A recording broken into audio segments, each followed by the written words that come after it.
Welcome to European Startup Universe Talks. In this series, we will meet startup founders, entrepreneurs, investors, and major stakeholders of the startup ecosystem. They will let us in on the challenges and the successes of their career, their view on the current state of the startup field, and give vital advice for those in the beginning stages of their startup journey.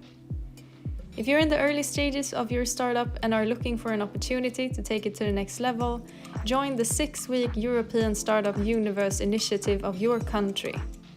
There you will get founding opportunities, meet with experienced experts and founders, and network with the startup community and much more. Let's make the EU the global powerhouse for startups.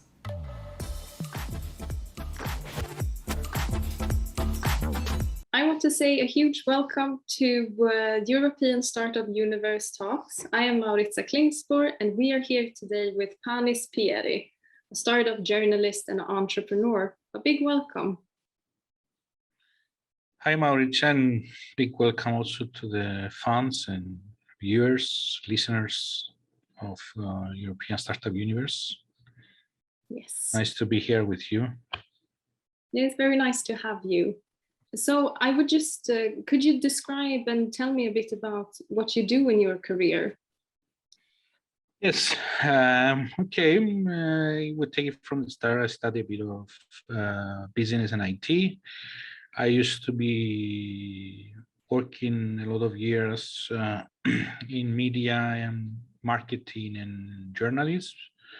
I have some media in Cyprus developed. But the last 6-7 years, I'm into startup. I used to have the biggest media in Cyprus about the biggest blog about startups in Cyprus, globally, let's say, writing news about Cypriot entrepreneurs and what they're doing in Cyprus and globally, in the technology mostly field. Yeah. Now we're opening Startups 364. Startups 364 will be a news media, a new media company focused on news of early stage startups and providing news and stories of early stage startups and digital networking opportunities between investors and startups. And yeah, that's the new project that we'll probably will launching in 2022. We're working from last year. Yeah, but I'm into, usually I moderate events. I write in a local media business portal in Cyprus, also in Greek, and some other international. When I want to say something, I write some articles. Yeah. What was it that drew you in towards the startup journalism field? Because it's a quite unique field. Yeah, it's very unique. Of course, from when I started my career, I always helping companies either to find how to find their market, how to access this market, for example. In the past, I have worked even before. In the past, I have worked with companies, that I helped, find millions of followers and build a very daily subscription model. Yeah, that was my, and in the startup world, okay, I like it because it involves a lot of risk, a lot of learning also, continuous learning. Yeah, and this is why I like it. I like to write articles, and I love also to write stories of startups, especially stories that they have social impact. So yeah, this was why I'm into startup world. You are also a country organizer of European Startup Universe. Could you tell me a little bit about what that entails for you? Yeah, I have have seen the program last year that was running Cyprus and Greece. I like the fact that the guys expanded the program in Europe. So because it's a program, I'm personally a connector. I connect startups, investors, startups, corporations, etc. I like to connect people so they can work together and create something. I believe this is one of the vital parts of the program, also connecting startups with investors or other companies, mentors, experts. So I wanted to, after 5 years, monitoring, not 5 years, okay, more than almost 10 years now, monitoring the Cypriot ecosystem. I believe it's something that is missing. Or I believe, okay, maybe it's not missing, but it's something that we need to expand more, this networking. And I believe the program is something that will help the Cypriot startups develop, get out of Cyprus mostly, and create global companies. So this is why I decided to work with the team of ESU. We are also here. I want to mention also that we have also another 3 ladies volunteers with us. They're young students finalizing now their studies on innovation and entrepreneurship. It's Christiana Mirotu, who run PR communication for the program in Cyprus. Is Susanna Constantinou, who runs social media, and Christiana Medaxada will run some of the operational stuff of the program. Yeah, I want to say a big thank you to the 3 ladies helping and all the other people that will come to the program and help to run a hopefully successful program in Cyprus and hopefully successful program in Europe. Could you describe how the startup ecosystem looks like in Cyprus? Okay, it's an ecosystem of 10 years old. It's not a big ecosystem. It's an ecosystem that has a lot of promise. It's promising. We have a lot of parts of the puzzle there. What we are missing, okay, we're connected with Greece and we have a lot of VCs also now, Bulgarian VCs looking for Cypriot startups. I mean, but we don't have, Cypriot,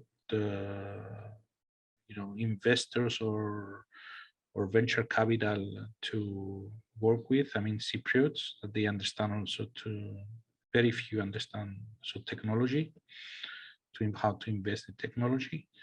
So of course we have other Cypriots that invest in real estate, in other fields, but this is a field that we need to develop. And I believe that will complete also the ecosystem. I know that in the next years, some VCs from Cyprus are coming that will invest in technology. Yeah, I mean, this is something that we need. The last 3 years, okay, of course, we have also a deputy minister and a deputy minister on research, innovation, and digital policy. So that is helping. It's helped a lot for things to move also in the government and etc. Of course, mistakes will be made, but yeah, I mean, also the government now is moving faster the last 2-3 years in these fields. So I believe Cyprus has a promising road to a journey, let's say, in the next 10 years to showcase also our world-class research that is happening in the universities. Yeah, create more startups and hopefully, why not create also a unicorn base in Cyprus. Of course, okay, we have a lot of Cypriots that are based, so they're building very good companies and they're moving towards a unicorn status in Greece. But yeah, I mean, we need also a bit more on our Cypriot ecosystem. And not to forget that Cyprus is a hub of 3 continents. So it's like in the middle of 3 continents. So this is something that we need to utilize more. We started utilizing in the last years, but we need to utilize it even more. Because Cyprus can be a hub in connecting people in these 3 continents. What do you think is the asset of being between the 3 continents? Okay, first of all, you have 40-minute flights is Israel here. So we have also a lot of Israeli companies that they might be rebranding. They want to enter in Europe, so they head up offices in Cyprus. Of course, they might have their team in Israel. I mean, the technical team, but of course, and let's do not forget that 10 years ago, when Viber was bought from Rakuten, the company was actually Cypriot. It was bought. And actually the whole company is still in Cyprus doing other startups now that they have raised millions. Yeah, I mean, this is also a unique characteristic, I believe, of our ecosystem. We are, especially in Limassol, we are multicultural, and in Nicosia, we have a big community also of Russians here with different companies based here. Lot of 2-3 companies of that actually was bought from Snapchat and other big tech tycoons. Yeah, I mean, that's the road forward, I believe, for our ecosystem to unite all these. And this is something that I'm measuring, okay, the last 6-7 years. It's not something now. That the Cyprus can be a multicultural startup ecosystem. Of course, we need more infrastructure. We need like specific places that all these companies will be there next to other, like Silicon Valley. I mean, in terms of place, in terms of like a hub, there is 2-3 municipalities that are trying to do something on that. Let's hope in the next years to see like a small hub somewhere in Cyprus like this. So you'll have maybe a university around that, some universities, you have research labs, you have technology companies, startups, new startups, old startups, you know, and build this hub and these synergies between them. So if you could just fantasize about what you want the future to look like in 5 or 10 years in Cyprus in this field, what would you imagine? I imagine that first of all, we need to make this industry like one of the important industries of the island, because if you see the island is focused on tourism, on some services like accounting, audit, legal, some stuff. But this can be, you know, a new model around having these technology companies producing, be productive, hiring people, etc. Of course, there is the problem it's not a problem of Cyprus, right? It's a problem also in Europe and in other regions. Also, even US has this problem. I mean, there is a scarcity of technology people all around Europe. So yeah, we need some better laws there, so companies here can bring their own people, for example, from around the world. Cyprus is a beautiful place to live in terms of lifestyle, in terms of weather. We have this plus that no one actually, and maybe Greece has this also benefit, but we have this benefit that I believe it's attracting people, because lifestyle, security. Okay, we might have the countries, you know, it's divided from Turkey, etc. But again, in terms of security, the last 50 years, okay, things are okay here, so it's safe, something. And I don't see, okay, in terms of safety, I don't see any other road. I mean, we're part of EU. So I don't see, something major happening in terms of war. Okay, you might have some tension sometime, but that's it. But yeah, I mean, we have some good stuff, we have some bad stuff. Bureaucracy of the government is,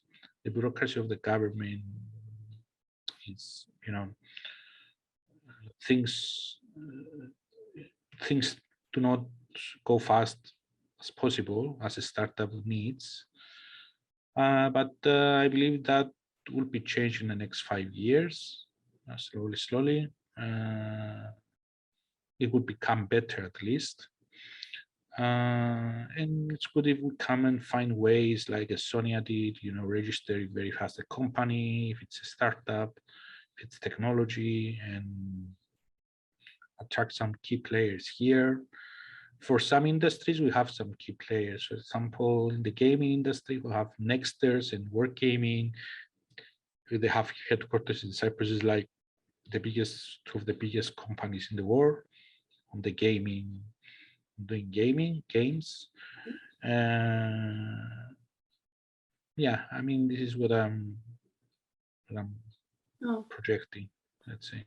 So apart from the gaming stakeholders, what others are the biggest stakeholders of the ecosystem?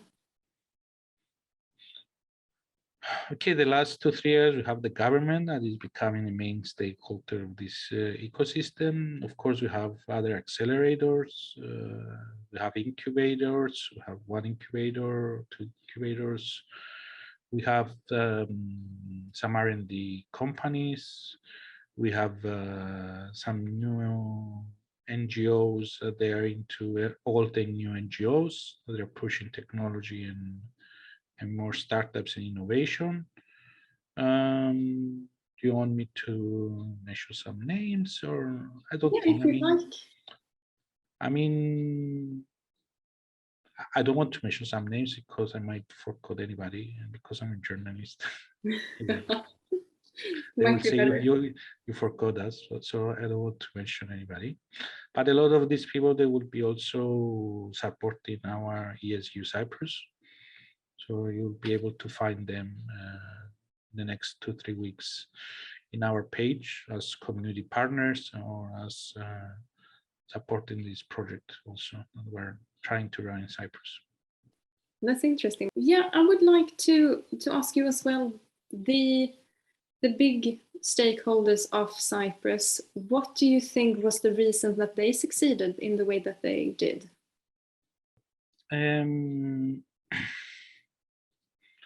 I believe a lot of companies, they succeeded because they moved, they have offices in Cyprus, but they have global operations. These were, I mean, they got out of Cyprus. Okay, the first year they might have built something for Cypriot companies here. Then they scale up in other European countries, in other African countries, in other Middle East countries. And I believe that's the most important part of success. Also, we have also good people. I mean, in Cyprus, I believe you can find very well educated people also that they will help a company, expand and perform well. Have very good human talent. This is another, and also the fact that okay, Cyprus was used to be a Commonwealth and under England for many years. So that left a lot of people in Cyprus, they speak English very well. So the fact that that's even better actually from Greece sometimes. I mean, a lot of people, I mean, we invested in the English language, to be honest, also in schools, everybody's doing English from a young age. So, I mean, that part, okay, English is the global language. So this is what helping us. Yeah, I mean, that I believe this is the elements. And to be honest, Cypriots, like Greek and some like other entities, we are entrepreneurs. I mean, we like to risk, we like to create companies, we like to solve problems. Um, and actually, not a recent, 2-3 years ago, there was a report, the GM report, that said 6 out of 10 Cypriots, they wanted to create their own companies, want to go into entrepreneurship. So, yeah, I mean, people in Cyprus, they like to create companies and solve problems. What do you think is the reason for the entrepreneurial spirit to be so widespread there? I don't know. I mean, to be honest, I don't know. It's hard to say. But I mean, yeah, some people, they want to make money. That's why they delve into entrepreneurship and they want this freedom, let's say, that there is not a job. Some other people, they want to help people, so they create the social enterprises. A lot of the people that they have seen creating social organizations and entrepreneurship, they're driven by the fact we have a lot of problems, small problems as a society, and they want to solve them.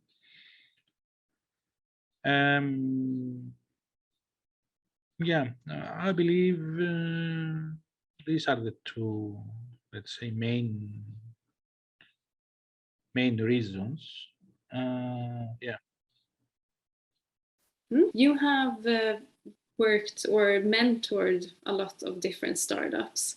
And I think it would be interesting for the viewers and the listeners to maybe take a part of your advice. So if you are mentoring a startup, what in the beginning stages, what would you say is the necessary tools to have in order to succeed?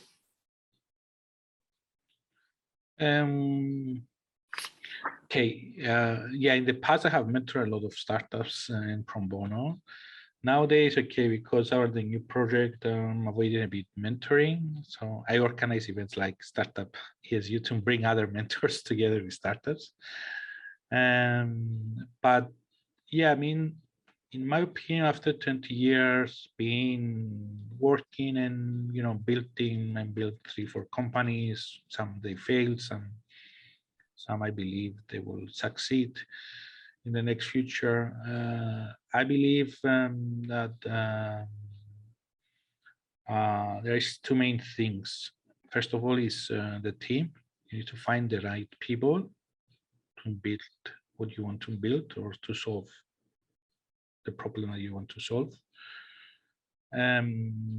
Usually I will advise there, try to find people that they complement each other, not that they have the same skills. So, for example, I'm a business guy. I'm always looking to bring in my companies tech people, UX people, because UX is very important for me. I mean, design and how you present something and how you build something. Yeah, and some sales people, but of course, okay, sales people, you can always find sales people and hire if you need sales people. But the other important thing is you need to try and have some capital when you're starting, or find people that will give you the first capital. Because if you see also Amazon, if you see other people, for example, Amazon started because the father of Bezos, loaned him 250K to start the project. I mean, okay, you can go up to a point, with your expertise, build if you're a team, etc. But if you don't have money, everything will fail. So you need to find ways, either save money before starting something if you don't want to go to investors, or find, okay, in the startup lingo there is the 3 Fs: friends, fools, and family, to give the first money. But yeah, I believe also that is very important and something that actually a lot of mentors they forget to mention. they mention other stuff, skills, etc., etc. But at the end of the time, I have seen in my, my last 7-8 years that I'm writing about startups, I've seen so many startups fail and not moving because of they have the funds. That yeah, I believe is important in the first beginning of a startup. It might be a hard question to answer, but how do you get funding? How would you say is the best way to try to really get started with the founding base? Yeah, if, for example, let's say you're creating an app. In order to create an app, okay, you might have some skills, but again, you will need marketing. You need, before creating an app, you will need like 100K even for marketing on other people, your salary, because you cannot work, like 6 months and don't have your own salary. A lot of startups, they forget their own salary when they start. They say, okay, we work for free, but that's not the case. If you want to build something successful, you need to build something that actually people are willing to pay for it. So you get, even from the MVP, you get some income. Or you go find some investor that will promise and will give you $500,000 to build it. But again, no investor will give you $500,000. Okay, if that's a different case, of course, for young entrepreneurs, and different case for more entrepreneurs, because if you are already an established entrepreneur that you had built 34 companies and you have the network, you might even raise millions before even starting the project, because you have this background that, okay, you have the credibility that you have built other companies and this is a new idea, but we need money to do it. You can convince them, but that's very rare, very not happening a lot. So investors, for example, they need to see a first project. They want to see, they might sometimes want to see, of course, they want to see the team, that the team is fully devoted to the project. Usually investor will not give you money if you're part-time in the project and working in other companies. That's something also that startups needs to take into consideration before speaking to an investor, sorry. And in general, okay, networking. If you want to meet investors, you need to do a lot of networking. You need to find either people that they have access to these people and try convince them to make you an intro. And constant, finding the other way around. Okay, you might save, you might work for a few years, save money, and then decide, okay, I want to do this, and put your own money. When you put your own money in the beginning and your own sweat, it's much more easier to convince an investor to give you money after that. Okay. Because you usually, the investor sees that you are invested also. You didn't take money from another angel and you built this. And so, usually investors in tech, especially in venture capital, they invest in the teams. All other stuff, pretty much, they can help you with. They can help you with networking. They can help you with introductions. But if you don't have like a solid team that will stay there for years, because the investor, the VC companies, they will make their money after 3, 4, maybe 7 years. Sometimes there are investors that invest in companies that will get their money back in 7 years, because they're building something, deep technology, maybe a robot or something like this, that will need a lot of time to develop. And so that's why I believe that's the reasons.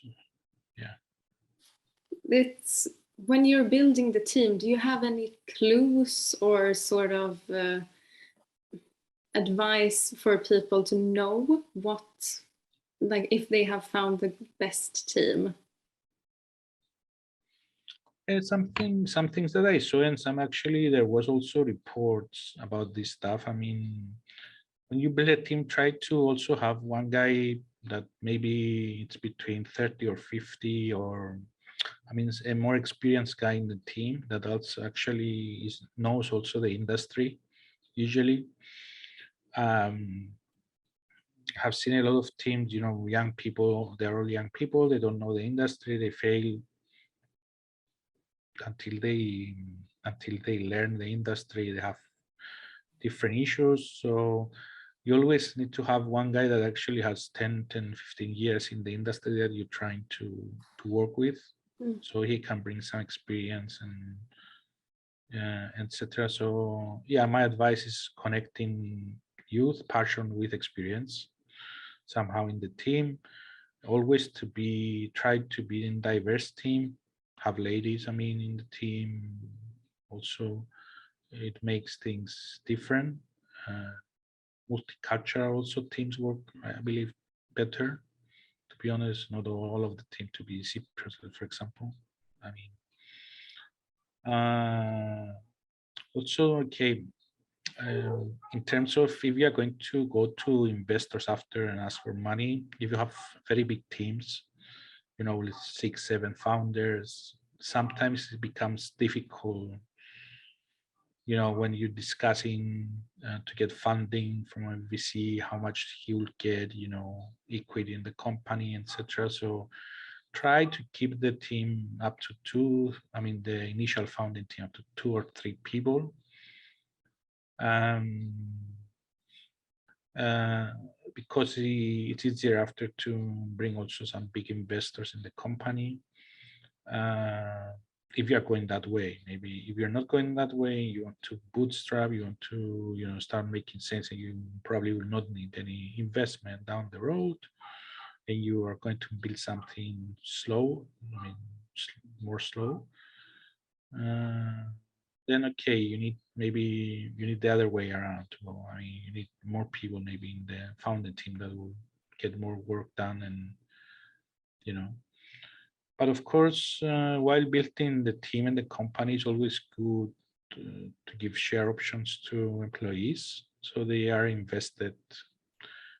Also, I believe, yeah, after 6 months or 1 year, if you see an employee that is invested, it's good to give him to keep some of the shares for the employees, like big companies are doing, like Google, like other companies are doing. Because the big companies for example, in Silicon Valley, the big companies like Intel, I mean, all these big tech companies, when they hire somebody, especially if it's for a senior position, they will give him some share options, etc. And actually, that's more valuable than your local salary, because that is the value of the company. It might value, you know, giving you in the next 4 or 5 years, might value millions, for example. You get some shares. So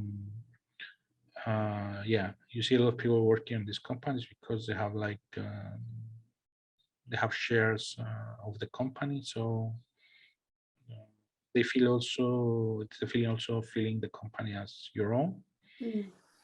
So that helps also. Yeah, that's it. Would you say, if I'm backtracking a little bit, if you are wanting to build a team and you want to recruit an older member that has more experience as a newbie, how do you, as an unexperienced young person, draw another experienced one in? I believe that's easy, especially if you're a young, passionate. If you're a young, passionate, you can go and try to get an introduction from other people to this person that you want to, or try to find him in LinkedIn, connect with him, send him a message, have this, I want to have a meeting with you, try to do everything on a face to like half an hour or online meeting 1 hour to explain you more.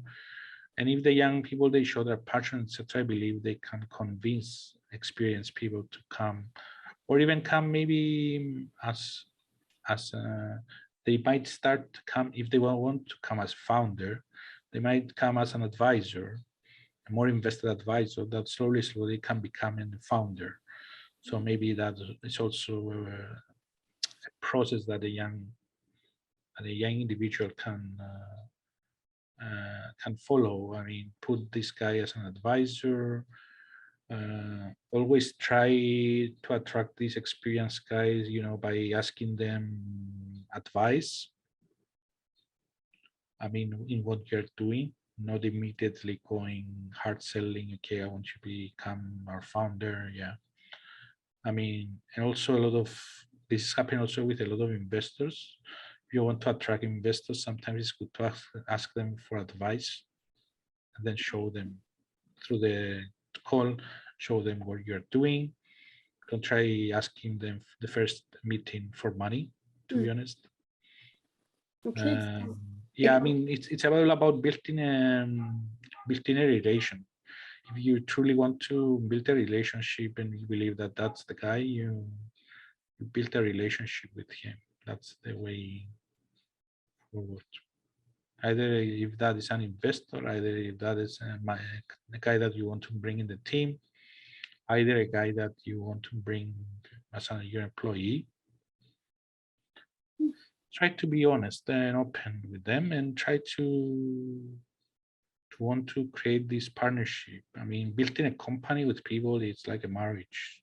I mean, you see these people like 8 years every day, 8 hours, or maybe more. So it's even more than marriage, to be honest. Yeah. So, yeah, I mean, this is the people that you are going to have daily operations with them, It's a relationship to treasure. I would like to ask you, just in order to get started, what would you say is the absolute first baby step? Do research about your idea. Try to find similar people that are doing the same stuff. Understand what they're doing. Understand why actually some of these people are successful in what you want to build. Or second of all, find a problem to solve. Usually people, they will pay you if you are solving a problem. Actually, people will pay for two things. You're solving a problem, and because they want to become entertained. That's the two areas that people will pay you. Even if you are doing also a social enterprise, I mean, you need to become sustainable. So again, you need to show that as a social enterprise, you solve a problem in order for people to come give you donation or whatever, I mean, support you, etc. To become sustainable. Try, as I've said, try to find earlier, try to find a good team. Maybe some people that they're interested about solving the same problem, and they have the right skills to do it. Try to, again, find some initial capital when you're starting. I mean, that's the first steps that you need to do.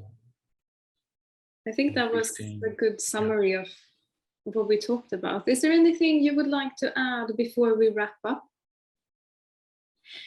Not really. If you want to get into the Cypriot program, cyprus.startupuniverse.org. If you are watching or listening and you're a Cypriot and you want to join the Cypriot program, you can find us. I want to say good luck to other country organizers around Europe, and let's try to create more startups, European startups, that will make an impact globally. Yes, sounds good. Well, thank you very much for taking the time to come talk to us today. Thank you, Maritza. To join the 6-week program, register on the website until the 28th of February. Go to thestartupuniverse.org. Make sure to follow us on social media on Instagram, Facebook, Twitter, LinkedIn, and on TikTok. Please like and subscribe in order to get notified for our next episode on YouTube or on the podcast platforms. Thank you for listening.